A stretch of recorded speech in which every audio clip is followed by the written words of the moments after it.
Everyone likes to spend their free time differently, and most would consider their pastime to be the better pastime than someone else's. I know I would consider that.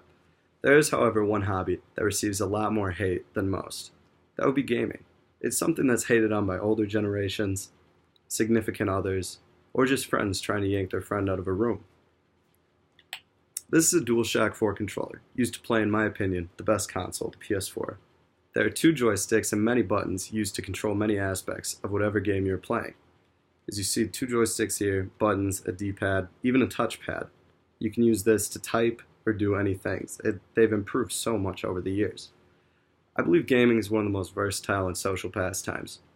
I want to cover how gaming can be used to stay in contact with friends, teaches real-life skills, and is one that I hold dear to my heart. This gaming can mean many different things to people. To an older generation, it can represent wasted time or being antisocial. But talk to many others and they'll say something much different.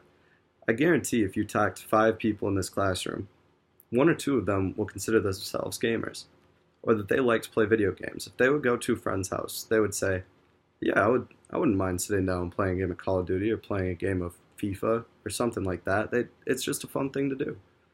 This object represents an entire society of gamers. To the non-gamer, this object, or any handheld controller for that matter, represents all gamers. To the common video game player, though, this represents just the PlayStation culture, but many more memories. It represents countless nights people have stayed up late, talking all kinds of nonsense with friends in a party. Party is just basically you join a group and you're basically there. You're talking with your friends and it's like they're in the room with you playing the game. It represents a good time with friends. Like, you can have so many good conversations while you're sitting down and just enjoying the time with them. It's just like they're there. It can represent teamwork, accomplishment, and just about every emotion you feel in real life because of how many memories gamers have made holding it. There's so many different games and different aspects that go into a game where you can almost live a life in a game if you want to. Some people put the hours in and do that. Like in NBA or in Skyrim, you can create your own player and people put thousands of hours into it. I know saying all these things may bring a fond memory to my fellow gamers, and some people may not understand, so I'll rephrase. Have you ever gone home and had a bonfire with your friends? Remember having all those bonfires when you were younger? Things were less stressful, and the bonfire was just an excuse to get together. Now you're back at that bonfire, and you're seeing all your friends, and it brings you back. It brings you back into the moment, makes you appreciate their friendship. That's very much the same with gaming. And just sitting down, hopping in the party with your friends. It just reminds me of getting back home from school at the end of a long day of high school, 7 hours, and you just want to sit down and get a couple games in, and your friends are all there. Gaming has given me many of those moments. I'm a proud gamer. I love to play, and I would consider video games to be my stress reliever. To me, it makes me. Seeing the controller makes me think of Call of Duty Zombies with my high school friends after school. Screaming at a game of NBA 2K when my friends and I have a team of virtual basketball players trying to climb the ranks of the world.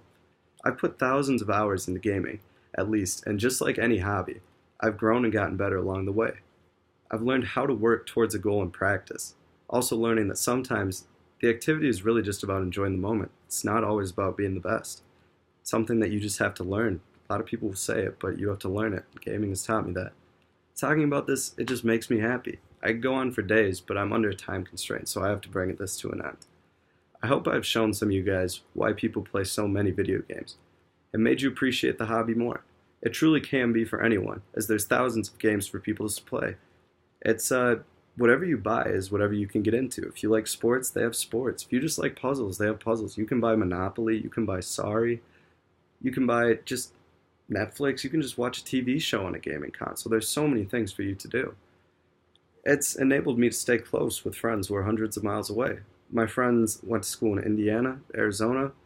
I'm here in North Dakota. I can just hop in a party, and it's like they're right in the room with me. It's amazing. It's always been there for me, and I'm sure it will, because it's constantly changing, and it's going to change with the times like I will.